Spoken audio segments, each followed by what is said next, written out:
बिस्मिल्लाहिर्रहमानिर्रहीम। अस्सलाम वालेकुम नाज़रीन, आप मेरा यूट्यूब चैनल देख रहे हैं। मैं इमरान ख़ान। आज जो चीज़ मैं आपको बताने वाला हूँ, इस पे हमने बहुत ज़्यादा रिसर्च की है और काफ़ी काम करना पड़ा और लंबे अरसे तक करना पड़ा।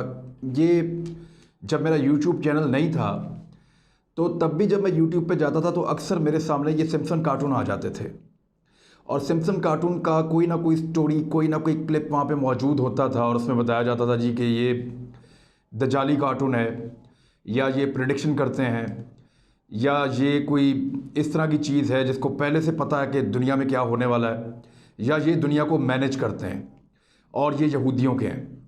बहुत सारी चीज़ें मैंने इसके बारे में सुनी, बहुत सारी चीज़ें इसके बारे में पढ़ी। तो तब मैंने ये तय किया था कि किसी वक्त मैं इसके ऊपर रिसर्च करूँगा और वो रिसर्च आप लोगों तक पहुँचाऊँगा। अब जो चीज़ें मुझे पता चली हैं वो मैं आपके सामने रख देता हूँ। ये कार्टून दिसंबर 1999 में शुरू हुआ था, 1989 में, दिसंबर की आखिरी तारीखों में, गालिबन 27 दिसंबर को ये शुरू हुआ था। मैट ग्राउनिंग नामी एक आदमी है जिसकी इस वक्त उम्र लगभग जो है वो 66 साल के करीब है। ये आदमी 1977 से यही काम कर रहा है। ये एनिमेशंस बनाता है, कार्टून बनाता है, ये चीज़ें बनाता है। सबसे पहले तो मैंने इस आदमी को चेक किया कि ये बंदा कौन है, और इसके ऊपर रिसर्च करने से, इसके कुछ इंटरव्यूज़ पढ़ने से इसको समझने में थोड़ी बहुत मदद मिली है। ये आदमी जो है ये अमेरिका का रहने वाला है। इसका वालिद भी एनिमेशंस और इनके ऊपर काम करता था, इन चीज़ों पे, और इसका दादा जो है वो भी एक प्रोफेसर टाइप आदमी था। और ये बंदा नज़रियाती तौर पे एक नए फ़लसफ़े का कायल है। उसको कहते हैं एग्नोस्टिक। ये एग्नोस्टिक है, या इसको आप कह सकते हैं एग्नोस्टिकिज़म। ये एक नया किस्म का मज़हब है जिसको मानने वाले लोग हैं। ये लोग अजीबोगरीब नज़रिया रखते हैं मज़हब के बारे में या खुदा के बारे में। एक तो आपने एथिस्ट सुने होंगे जो दैरिये होते हैं, जिनको ये बिलीव ही नहीं है कि कोई खुदा या कोई ऐसी हस्ती मौजूद है जिसने इस कायनात को बनाया। उनको लगता है ये सब कुछ खुद ही हो गया और सब कुछ ऑटोमेटिकली खुदकार सिस्टम से चल रहा है और इसमें किसी का वादतुल वजूद का नज़रिया है ही नहीं, कोई ऐसी तौहीद की बात है ही नहीं, या ये किसी भी भगवान को, बुद्ध को, किसी भी मज़हब को ये नहीं मानते, ये अल्लाह को भी नहीं मानते। तो ये इसकी एक और फॉर्म है एग्नोस्टिक, और ये आदमी उसका मानने वाला है। ये लोग क्या कहते हैं कि खुदा का वजूद है या नहीं है, ये साबित नहीं किया जा सकता, इसको जस्टिफाई नहीं किया जा सकता। ये एक और स्टेज पे खड़े हैं।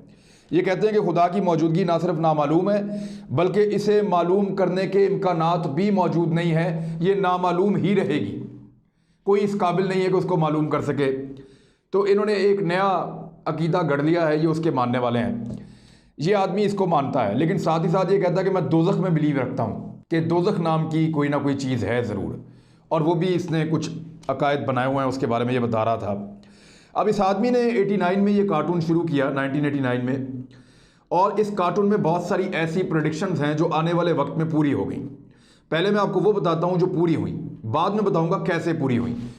इसने कहा कि डोनाल्ड ट्रंप जो है वो अमेरिकन सदर बन जाएगा और हिलरी क्लिंटन से जीत जाएगा। ये 2002 में इसने कहा, और डोनाल्ड ट्रंप अब जाके सदर बना पहली टर्म के लिए अपनी। इसने कहा कि फीफा में करप्शन पकड़ी जाएगी, वो पकड़ी गई।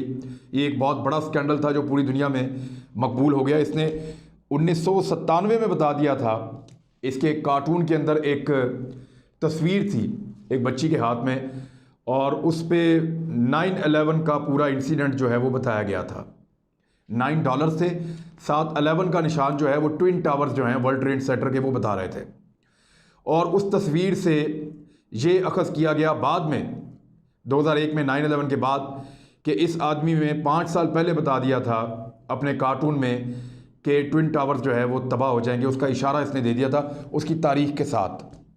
जर्मनी और ब्राज़ील फाइनल में पहुंचेंगे 2014 में, और ये फाइनल जो है जर्मनी जीत जाएगा, ये भी प्रेडिक्शन थी और ऐसा ही हुआ बाद में।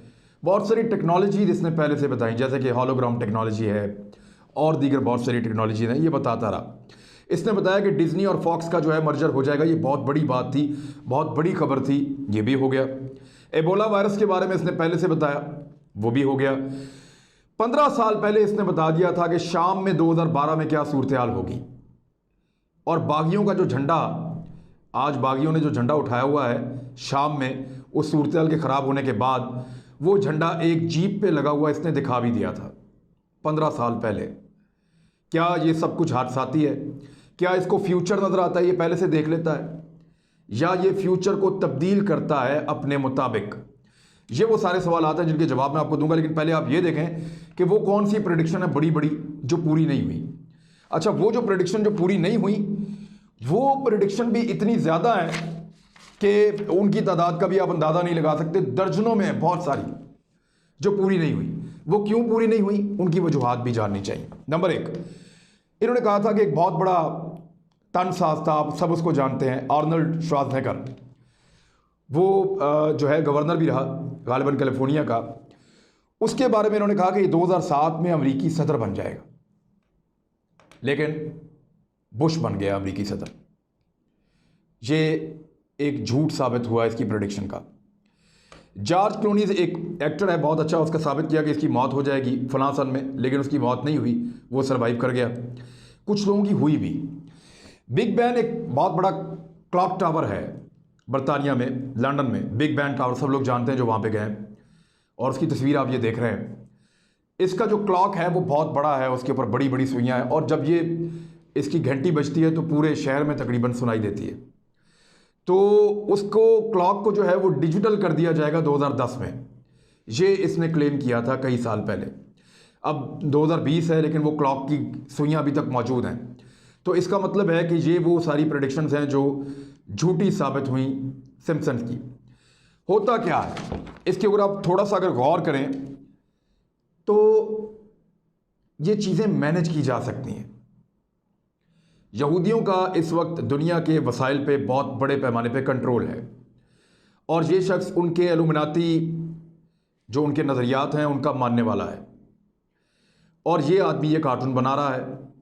इस कार्टून को इतना पुरस्कार कर दिया गया है कि दुनिया ये सोचना शुरू हो गई है, जानबूझ के उन्होंने ये किया, दुनिया ये सोचना शुरू हो गई है कि शायद ये प्रेडिक्शंस कर रहा है, शायद इसको आने वाले वक्त में पता चलता है, ये फ्यूचर में झांक सकता है। हालांकि अल्लाह रब्बुल इज़्ज़त ने साफ साफ कहा है कि फ्यूचर में कोई नहीं झांक सकता, किसी को पता नहीं चलता कि आने वाले कल में क्या होगा जब तक कि मेरा अल्लाह ना चाहे। तो अल्लाह चाहेगा तो किसी को पता चलेगा, वैसे पता नहीं चल सकता। तो ये कैसे पता कर रहे हैं? एक्चुअली ये पता नहीं कर रहे, ये इसको मैनेज कर रहे हैं। वाकयात और हालात इस बात को साबित कर रहे हैं। आर्नल्ड श्वार्ज़नेगर से इनका जो मुआहदा हुआ था, और उसने जो चीज़ें तय कर ली थी कि ये सारी चीज़ें मैं करूँगा, तो इन्होंने तय किया कि उसको 2007 में अमेरिकी सदर बनाएंगे। लेकिन आर्नल्ड वो सब कुछ नहीं कर सका, और इनको शक हो गया कि ये आदमी हमारे कंट्रोल के मुताबिक नहीं चलेगा, तो इन्होंने उसको नहीं बनाया, बुश को बनाया, जिसने इनकी बात मानी और मुसलमानों का क्या हाल किया। क्योंकि ग्रेटर इसराइल के लिए जितना काम बुश ने किया उतना किसी ने नहीं किया। उसके बाद डोनाल्ड ट्रंप को इन्होंने प्रेडिक्शन दी कि ये आदमी अमेरिकी सदर बन जाएगा, और डोनाल्ड ट्रंप ने हर वो काम किया जो यहूदी चाहते हैं। उसने, आपको याद होगा, हलफ उठाने से पहले अनाउंस कर दिया था कि फ़लस्तीन के बारे में उसकी क्या पॉलिसी होगी, और इजराइल के बारे में वो क्या सोचेगा, और किस तरीके से वो अपने सफारत खाने बना रहा है, किस तरीके से वो चीज़ों को मैनेज कर रहा है। और दुनिया को, उसको कोई परवाह नहीं है दुनिया क्या सोच रही है, वो उसको कोई परवाह नहीं कि दुनिया क्या सोच रही है, वो सिर्फ वो फॉलो कर रहा है जो इजराइल को फ़ायदा दे सकता है। अब ग्रेटर इजराइल बनाने के लिए बहुत ज़रूरी था कि शाम और मशरिक़ वस्ता में एक जंग जैसी सूरत हाल पैदा हो जाए। इन्होंने बहुत पहले जो प्रेडिक्शन की थी, शाम के हालात जानबूझकर ख़राब किए गए, और आज शाम के लोग ये बात मानते हैं कि साजिश के तहत शाम के अंदर खाना जंगी की गई, और बहुत तगड़े लोग इस साजिश के अंदर शामिल थे।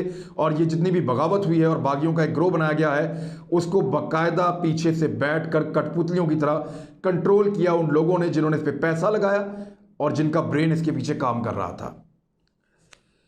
दुनिया भर में मैच फिक्सिंग होती है, और उससे लोग अरबों डॉलर्स कमाते हैं, खरबों डॉलर्स कमाते हैं, बहुत बड़ी अमाउंट कमाते हैं। तो ये 2014 का वर्ल्ड कप जो है वो इस किस्म की एक मैच फिक्सिंग का हिस्सा था। एबोला वायरस, ये वायरसेस आपको पता है जब बनते हैं तो कई साल पहले बनते हैं, लॉन्च बहुत अरसे के बाद होते हैं। तो सिम्पसन कार्टून में हर वो तहकीक जो की जा रही होती है, जिसमें यहूदी या उनके आला-ए-कार मुलव्वस होते हैं, वो उन चीज़ों को पहले से प्रिडिक्ट कर लेते हैं और पहले से उनके बारे में पता कर लेते हैं और फिर उसको पेशन गोई के तौर पे पेश कर देते हैं और बाद में वो कहते हैं देखा हमने ये कहा था।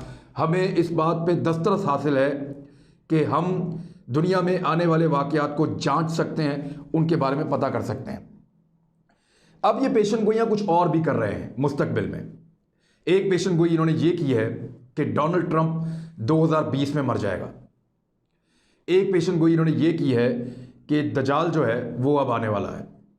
एक मसीहा आएगा, वो पहले जाएगा इजराइल में, वहाँ पे उसका दिल नहीं लगेगा, वो सहरा में चला जाएगा, वहाँ पे उसको कुछ खाने के लिए मिलेगा, उसके बाद उसको पता चलेगा वो तो इनका मसीहा है, वो वापस जाएगा, इनको बताएगा, ये उसको सब कबूल कर लेंगे और उसके बाद वो इनको लेकर लीड करेगा। ये उनकी प्रेडिक्शंस हैं।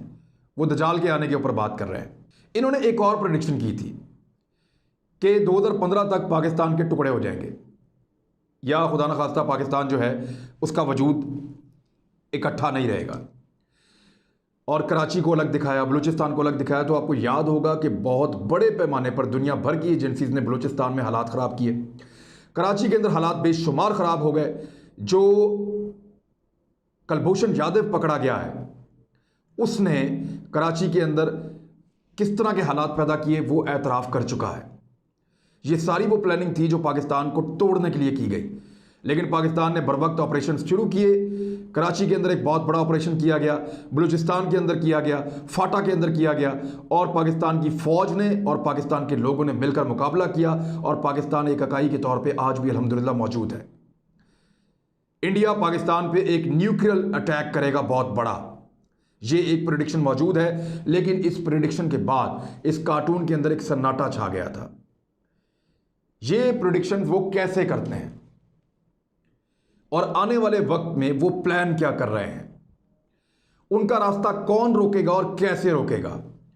अहादीस के हवाले आखिरी लड़ाई के बारे में क्या है, ये कहानी हमें उस तरफ को लेकर जा रही है कि यहूदी क्या सोच रहे हैं, मुसलमानों को क्या करना है और हमारे दीन के अंदर प्रेडिक्शंस कौन सी मौजूद हैं जो हकीकी हैं। ये सारी चीज़ें मैं आपको आने वाली एपिसोड्स में बताऊंगा, लेकिन सिर्फ इतना बताऊं कि गैब का इल्म किसी को हासिल नहीं है। ये सिर्फ शोबदाबाजी है, ये सिर्फ मैनेजमेंट है, ये सिर्फ उनकी ताकत है पैसे की जिसके ज़रिए से वो असर डाल रहे हैं दुनिया पे। वो चीज़ों को मैनेज कर रहे हैं। वो कुछ कहते हैं, उसके बाद उसको साबित करने के लिए पैसा खर्च करते हैं और जब उनको लगता है कि ये चीज़ उनके फ़ायदे में नहीं जाएगी तो वो अपनी प्रेडिक्शन को उल्ट कर देते हैं। लेकिन क्योंकि उनका प्रोपेगेंडा बहुत तेज़ है तो जो उनकी प्रेडिक्शन 10 में से 1 पूरी होती है उस पर वो अपना पूरा जोर लगाते हैं, सारी दुनिया को बताते हैं देखें ये हमने कर दिया है।